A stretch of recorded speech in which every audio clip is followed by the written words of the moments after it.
इस तरह से उस लड़की ने उन दोनों बैलों को भागने में मदद की।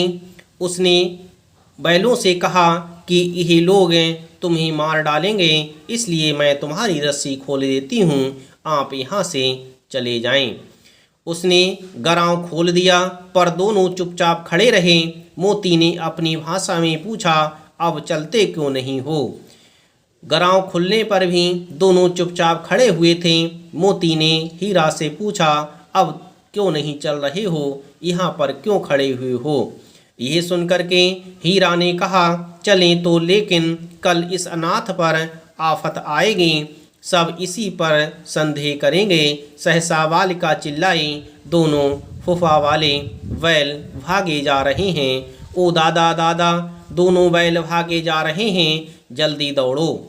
इस तरह से उस बालिका ने चिल्लाने का नाटक किया और वह चिल्लाते हुए कहने लगे कि दोनों फूफा वाले बैल भागे जा रहे हैं। ओ दादा, जल्दी से आओ, ये दोनों बैल दौड़े जा रहे हैं। इस तरह से वह बालिका चिल्लाने का नाटक करने लगी। उस लड़के के शोर को सुनकर के गया हड़बड़ाकर भीतर से निकला और बैलों को पकड़ने चला। उस लड़की ने शोर मचाने का नाटक किया। शोर सुनकर के झूरी का साला गया हड़बड़ा करके भीतर से आया और वह उन दोनों बैलों के लिए पकड़ने के लिए दौड़ा। वे दोनों भागे। गया ने उन दोनों बैलों का पीछा किया और भी तेज हुए। गया ने शोर मचाया, फिर गांव के कुछ आदमियों को भी साथ लेने के लिए लौटा। दोनों मित्रों को भागने का मौका मिल गया, सीधे दौड़ते चले गए। यहाँ तक कि मार्ग का ज्ञान ना रहा।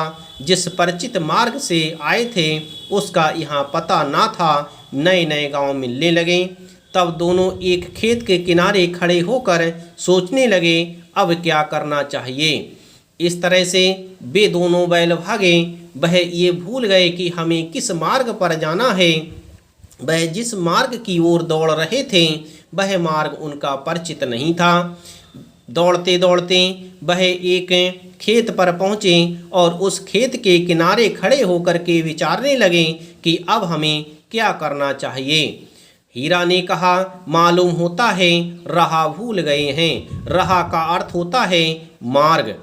इस तरह से हीरा ने कहा, लग रहा है कि हम रास्ता भूल गए हैं। तुम भी बेहताशा भागे, वहीं उसे मार गिराना था। हीरा की बात को सुनकर के मोती ने कहा, तुम तो इस तरह से भागने लगे, हम उसे मार कर वहीं पर गिरा देते, फिर आराम से रास्ते पर चले जाते।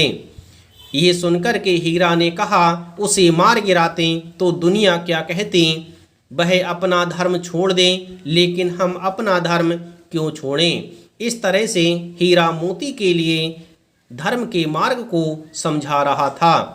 दोनों भूख से व्याकुल हो रहे थे, क्योंकि उन्हें वहाँ पर भी खाने को अच्छी तरह से नहीं मिलता था। इसलिए दोनों भूख से तड़प रहे थे। जिस खेत के पास खड़े हुए थे उस खेत में मटर खड़ी हुई थी।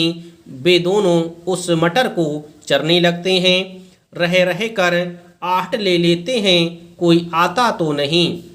वह मटर को चरते हुए देख लेते हैं कि कहीं कोई आ तो नहीं रहा है। जब पेट भर गया, दोनों ने आज़ादी का अनुभव किया तो मस्त होकर उछलने कूदने लगे। पहले दोनों ने डकार ली, फिर सींग मिलाए और एक दूसरे को ठेलने लगे। इस तरह से दोनों वहाँ पर आनंद का अनुभव कर रहे थे। मोती ने हीरा को कई कदम पीछे हटा दिया, यहाँ तक कि वह खाई में गिर गया। तब उसे भी क्रोध आया, संभल कर उठा और फिर मोती से मिल गया। इस तरह से वे दोनों अपने प्रेम को प्रकट कर रहे थे। मोती ने देखा खेल में झगड़ा हुआ चाहता है तो किनारे हट गया। इस तरह से दोनों बैल अपने आनंद को वहाँ पर कर रहे थे और आनंद के साथ दोनों वहाँ पर खेल खेल रहे थे। इस तरह से वे दोनों बैल आपस में खेल खेल रहे थे। तभी अचानक उन्हें एक सांड आता हुआ वहां पर दिखाई दिया। अरे यह क्या, कोई सांड दौड़ता चला आ रहा है। हाँ, सांड ही है। वह सामने आ पहुंचा। दोनों मित्र बगले झांक रहे हैं। सांड पूरा हाथी है, उससे भिड़ना जान से हाथ धोना है। लेकिन ना भिड़ने पर भी जान बचती नजर नहीं आती। इन्हीं की तरफ आ भी रहा है। कितनी भयंकर सूरत है। इस तरह से एक भयानक सांड उन दोनों बैलों की तरफ दौड़ता हुआ चला आ रहा था।